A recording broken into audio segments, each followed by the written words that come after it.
5, 4, 3, 2, 1. Good morning, everybody. Good morning.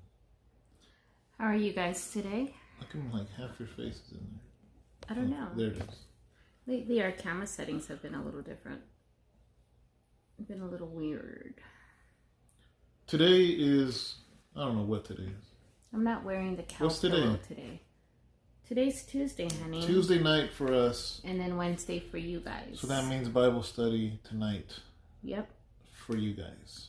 And right now, you guys should be having your coffee on your way to work or on your way to just waking up, going to your table and having a really nice cup of coffee, opening up your Bibles or just chilling.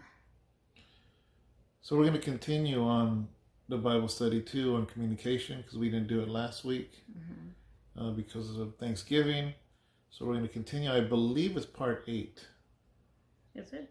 I believe so. Okay. So, guys, those of you, it's been a little chilly, a little cold. Don't laugh at us, those of you that are back east and it's really cold over there. It doesn't take away the fact that it's cold here too. Californians are crybabies. I say that every winter. They're crybabies. You're the one crying? I know, but I'm not saying it because I know that I'm cold even in the summer, honey. So I'm cold all the time. I say it all the time. So I'm the first one to say that I'm constantly cold. So it's okay. I admit it. I just say it's chilly. You know, I mean, I have basketball shorts on. I have a t-shirt on, so it's not like. I tell him that I'm freezing to death. Yeah. I tell him that all the time. I'm freezing. Yeah, but and then it's kind of weird, man, because I don't know why, but this year bugs me more than any year on it getting so dark so quick. It's never bothered me in the 48. You're 48, honey. Yeah, 48 years I've been alive. Why? You know? You've never told me that. I just realized it. I'm bothered. Why? Because, there's no time. There's no time. I want to ride my bike. I want to do things. I want to do... And it's like, by the time I actually get my day started, and then I get you, and then we do stuff, and it's dark. Can't do nothing, you know? I know, right? It's only 5 o'clock. Yeah, and it's really kind of getting to me, honestly. I know, that's so true. You know, and then it's like the gym, it's like we already gave that up. We already canceled that because it was just open and close, shut down, and this. And it's like, man, forget you guys. You guys taking my money and then you can't even go in there. You know what? I'm gonna go make space in the garage and I'm gonna do a little gym for you. I just want to ride my bike, really. I know. But it's like there's no time, you know, because if I literally ride my bike in the morning, by the time I ride my bike, come home, take a shower, I can't paint because then it's time to get you. Yeah. And then when I get you, there's stuff to do and I will never get painting done. Yeah. So it's like, and then so I'm like, okay, I'll paint in the morning. And you up do to that the point, all. You do that up to the day. point of getting you, and then there's always something to do. And look, now that I have free time, it's dark, and it's like I notice it's frustrating me, and I'm just trying to hold it in. I just bury it deep inside. Real deep inside. Because you said you didn't even know I was feeling like that. I didn't. Yeah. I didn't know, babe. I'm sorry. It's kind of messing with me. But, I got a scripture. Now that you heard my rant. I didn't know he was feeling like this, guys. We've never... Ever talked about the book of Titus. Okay, pues. Let's go to Titus. Titus what? Titus chapter 3, verse 9. 9 and 10. All right. Okay. Mine has it 8 through 11.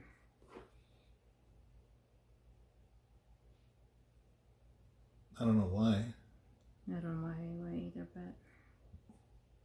Yeah, I don't want to read 8 or 11. Okay, so where would I start mine here?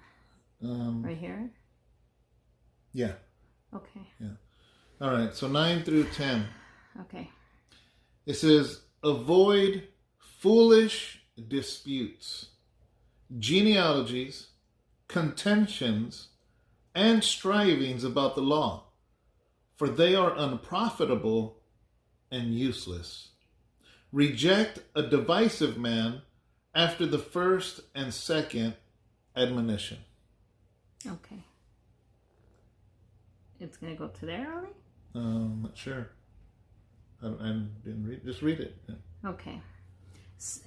He reads it out of the New King James, and I'll be reading it out of the Message. Stay away from mindless, pointless quarreling over genealogies and fine print in the law code. That gets you nowhere.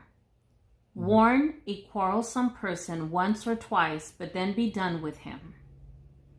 Keep going. It's obvious that such a person is out of line, rebellious against God. Keep going. By persisting in divisiveness, he cuts himself off. Wow. So, Paul, the same way, yesterday we talked about 2 Timothy. Yeah. The reason it's called 2 Timothy is because Timothy was a student of Paul. Well, Titus is another student of Paul's. Not mentioned as much as Timothy, but nevertheless, Paul is writing to this person named Titus. We see it in the very beginning in verse 1. It says, Paul, a bondservant of God and an apostle of Jesus Christ, according to the faith of God's elect and the acknowledgement of the truth which accords with godliness. So in verse 4 it says, to Titus, a true son in our common faith. You want me to go there? Yeah, just verse 1.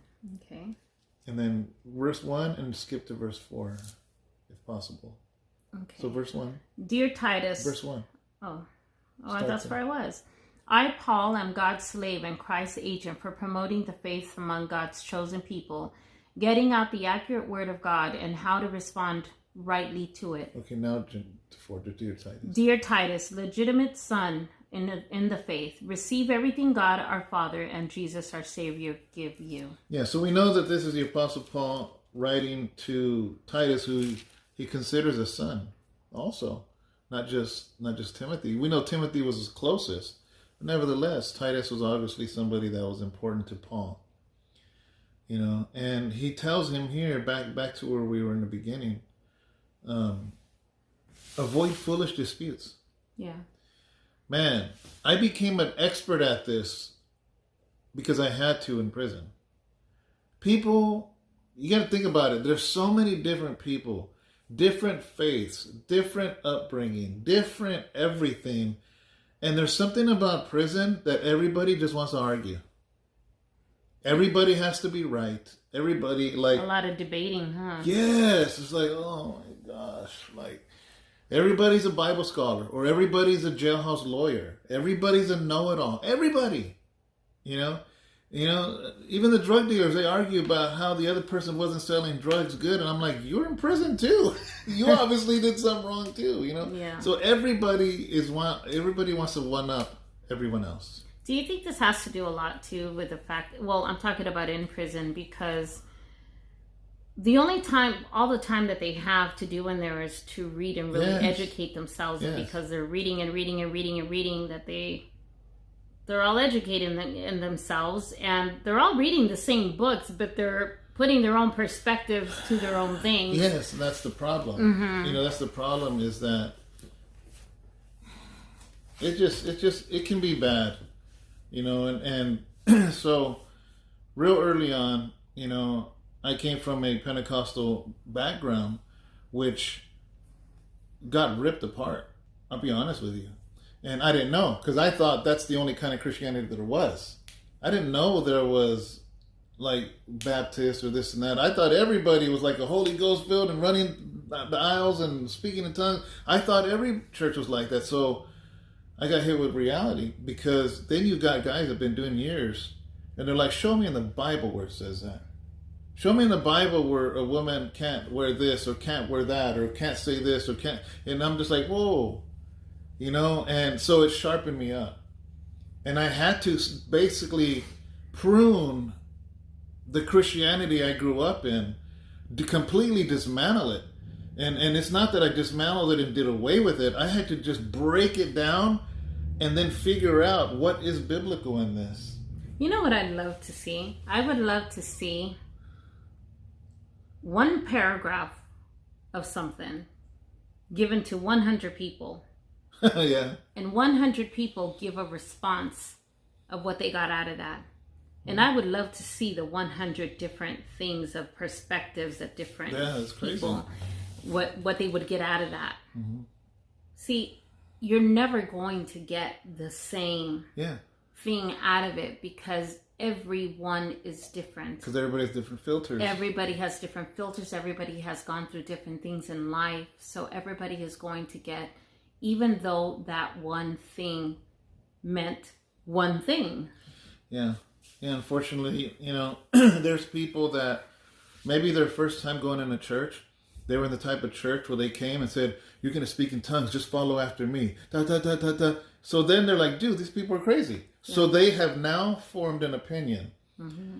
And then you got the other person that never been to a church. They didn't even talk about it. All of a sudden, just boom, and they just start worshiping and it comes out. Mm-hmm. So now you have two different people that have completely different experiences about the same topic, but to one it became a negative. Mm-hmm. And I don't blame them. I don't blame them either.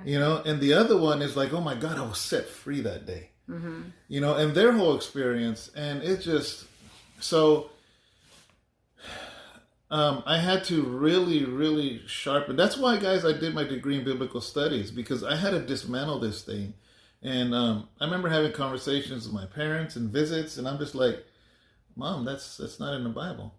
And I don't want to be that guy, but I just don't see it. I wasn't trying to prove them wrong. I'm just like, Mom, I don't see it. But there is things that I do see. Yeah. There was a lot of things in my dad's life and my parents' life that I did, my mom, my grandma, my grandpa, but there's some things that I didn't see. And I'm just like, I got to just be honest with you, because I'm not going to follow religion of the Rocha family. I'm following the religion of what the Bible's telling me. Yeah, absolutely. But once I was, because you got to remember, I was fighting my case and did solitary and all that. By the time I hit a prison yard, it was already 2 years. I was just in this every single day. You know what I mean? So it's like I had already dismantled and put back and this and that. So now everybody wants to debate, and I'm like, I'm not going to debate you.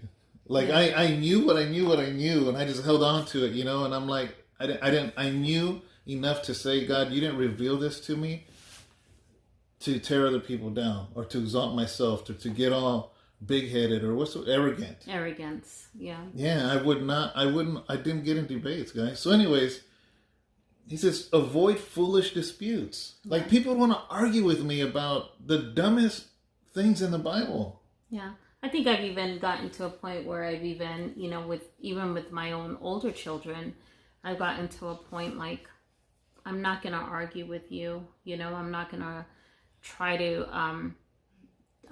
try to make you or try to prove anything. I don't have to. I love you, and I'm not going to agree. I'm not going to disagree. I'm not going to argue. I'm not going to try to prove myself, or I'm not going to try to prove you wrong. I'm just going to be here for you, and I'm going to listen, and that's all I'm going to do. Because sometimes there's no need for it, and I've been in those situations where they're just like, well, don't force, I don't want you to ever force me. And I'm like, well, I'm never going to. And they're all like, well, why? Well, why should I? And there's no need to. Yeah, and I think sometimes they kind of get a little irritated because they're waiting for me they're kind of waiting like, well, why isn't she reacting, Yeah. And they don't get a reaction out of me, but they're not going to get a reaction out of me. I'm not that person, and I don't think I ever will be. I'm just going to love them through it, and that's all you can do, guys. You can love somebody through it and continue leading by example is what I do. Yeah. Even on YouTube, on this channel, I have a handful, like less than 5 of videos where people actually got healed after praying for them, right? One of them was a woman in San Jose. She was in a wheelchair. This is funny, right? Because I've never talked about this. You could find it. I don't know what it's called, but I went to give my testimony. Remember the pastor that showed me about the shirts? Remember him? Mm-hmm. Fred? Mm-hmm. He had a church, and he wanted me to share testimony, but it was in the winter, and it was freezing, and it was an outdoor event. So I went probably a few months before I met you. Yeah, because I think Bobo... You know what? Bobo was not living with me. He hadn't even lived with me yet. It wasn't a few months before me. No? Mm-mm. Oh.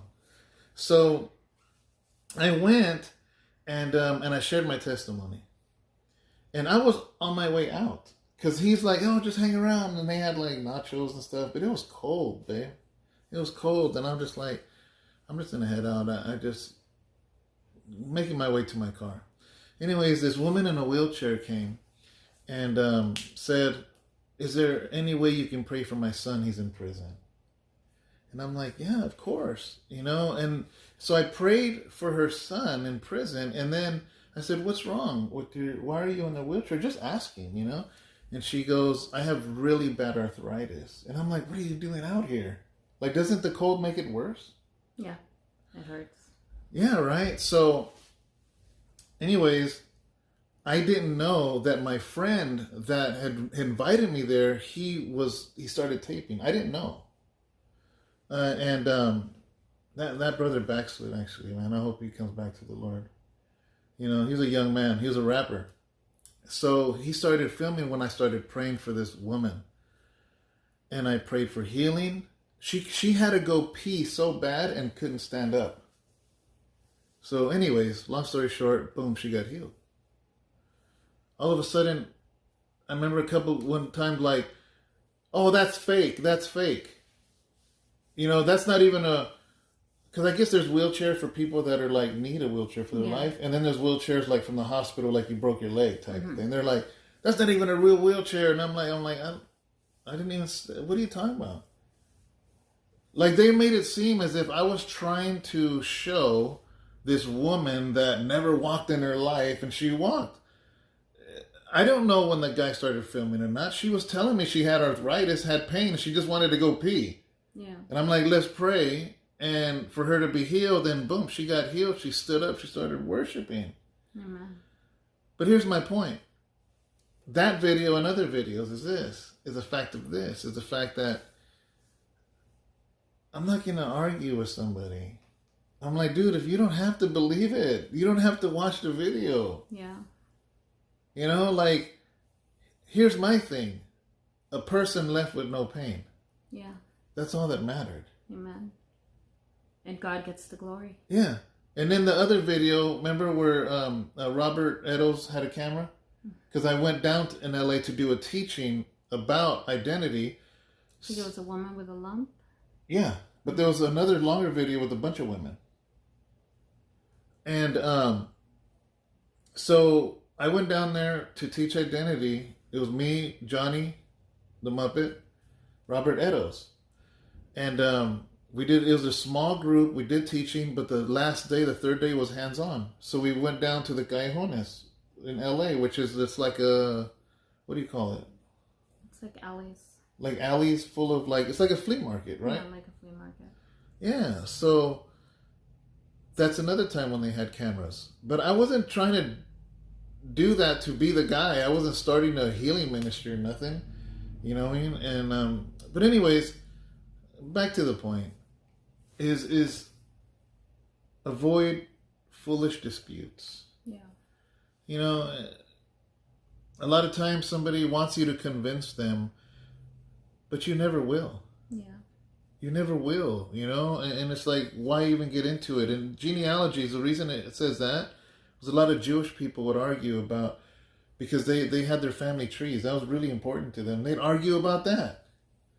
You know, and then it says contentions and strivings about the law. In other words, going to the Old Testament and arguing about every little thing, like nitpicking and nitpicking. And what does he say about it? They're unprofitable and useless. Unprofitable and useless. Like there's no need for it. Mm-hmm. You know, and it says reject the divisive man. Like if somebody is just coming to just cause division, cause arguments, cause debates, so just avoid that divisive person. That person is just divisive. In other words, bringing division. There's no reason for it. You don't have to prove to every single person what you believe. You know, if I like what this apologist said one time. He says, "You're asking me something about God. Are you asking me because if convinced you will convert?" You know? And the guy says, "No, I would never believe." He goes, "So then why should I answer you?" Yeah. What's the purpose? There's no purpose to this. He's just asking to stir something up. Exactly, you know. And people do it. Facebook is a great place for people. It's a big frenzy. For people to do it. You know, I see people start YouTube channels just purposely choosing divisive stuff to talk about. Yeah. They'll throw something out there. Same thing with Facebook. They'll throw something out there, you know. So, you can't do that. Yeah. We got to do things that bring unity and not things that bring division or discord. You know, I think it's important that we think twice when we do that. We know what we're doing. If you're somebody who is seasoned in the Lord and if you know the Lord very well, use wisdom. You have the knowledge. Use wisdom when you're writing something out. You know, because don't forget that you have a lot of baby Christians that are looking up to you. Don't bring confusion. Don't cause confusion. Because what you're doing, there's sometimes, a lot of the times, there's things that are going to go past people's heads, and there's things that are going to bring a lot of confusion to a lot of these new Christians that are following you, and you don't want to do that. Just remember that when you're typing something that's going to sound very harsh or sound very very arrogant. You know, I can understand if you're doing this amongst a private group or something, and you're amongst a group of believers, and you're in a closed area, and you're sitting with a group of pastors, or you're sitting with a group of leaders, or you're sitting in a teaching or something, and you guys are really discussing something where, that's different. You know, you're in a setting where you can bring something like this out, and you're in a conversation. But when you're putting it out on a platform where you're going to cause this type of environment and cause this type of confusion and stuff, be very careful.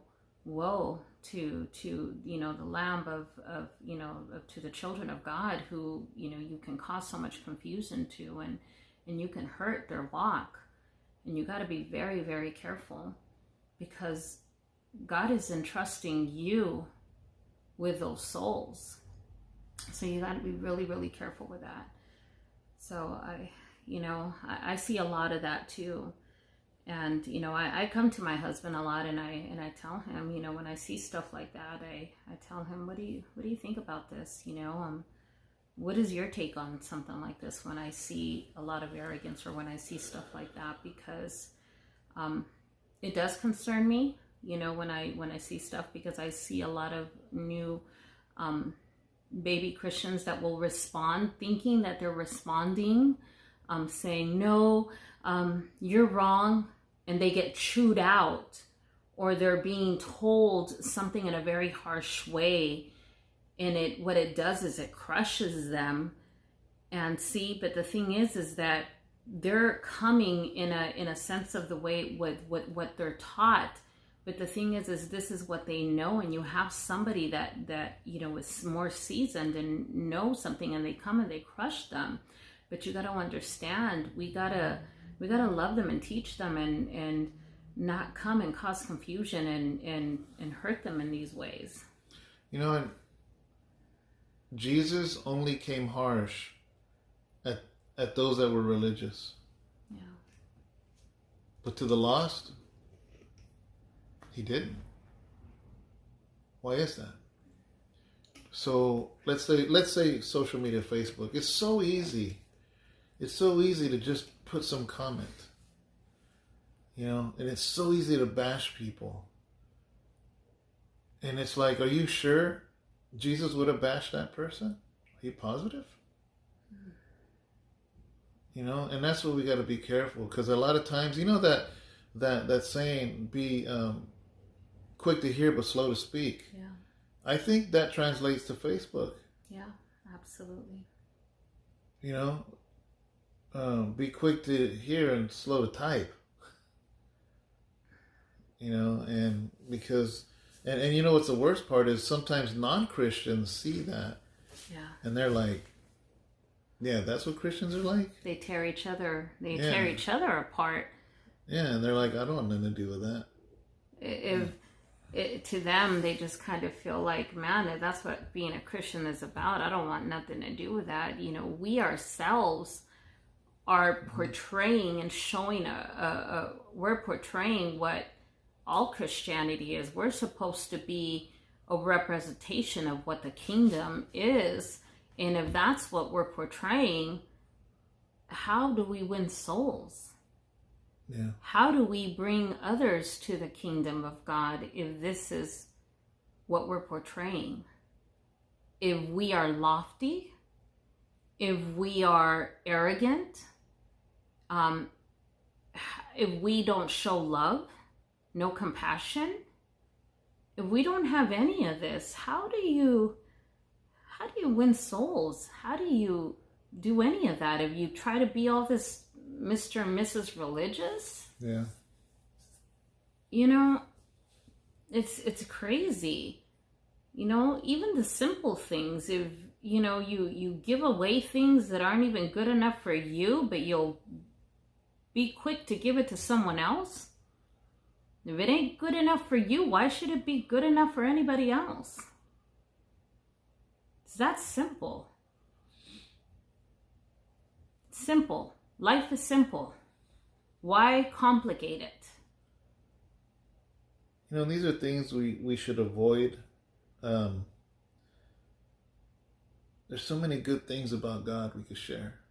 So many good testimonies. So many things, and don't get me wrong. Don't get this mistaken with bringing correction when correction has to be brought to a brother or sister and just sit them down. And that's different. Mm-hmm. That is different. But the reason I say this, maybe you're just like, why is he saying this? Because there are, and because maybe you don't know, but there are Christians. They say they're Christians, but all they want to do is be right, and they just want to bash, and they just want to tear down, and they just want to correct everyone because they're the only ones. But how can you teach if you're not teachable?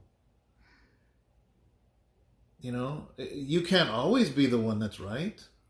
I would never say that. If you sit in the Bible studies, you hear me say, man, I don't know what this verse means. And there's somebody else that will come and they'll know, or he'll ask, like, hey, ask so-and-so if they know what this means. And that's keeping it real, If you're the one that thinks you're right 100% of the time, you're already wrong. That's impossible. Wow, that's good. So, I think that's it, right? Yeah, guys. Yeah, so that's it, guys. God bless you. See you tonight for Bible study, part 8, I believe, of communication. It's going to be good. If you're new, please go to our channel. Watch the other ones really fast. Watch all 7 parts.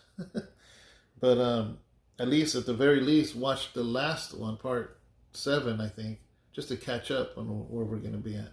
And hey guys, I am so very, very, very excited that we're going to have a new baby really soon at House Arrest, RBT. We're going to have a new edition really soon. We're going to have a little... Explain before they think you're pregnant? No. You're just like, we're going to have... My mom's like, what? No. Little baby Solis, Angelica and Jose will be welcoming little baby Solis in December, the day after Christmas. Yeah. Yes, that's when they're expecting to bring in, our little, I'd say our little baby boy. And you see them coming all the time. Yes, guys, I'm so excited. She's so special to me. I know you guys have heard me talk about her, so much before, because her mom is one of the women who is part of our prison ministry. She's doing life in prison, and I have just grown to love her so much. She's like become like a daughter to me, and I'm blessed. I've had communication with her mom, and I don't know, she's just allowed me to be part of this whole transition, this whole little journey with her. I get pictures of the babies, little, ultrasounds and just, I don't know, I've just been part of this, and I'm just blessed. I'm blessed to be a part of her life and a part of their lives.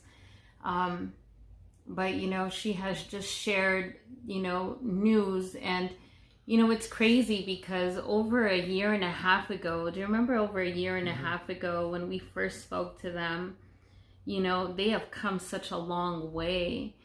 They came from being in a car to having jobs and being blessed, and now they're in their first little home together right before having this baby. They went from, they've just gone through such an amazing journey, and I see God just working in their lives. And now I feel like it takes a village, you guys, to raise a child, and I feel like we've become that village. We're their family. And they say it all the time, you guys are our family.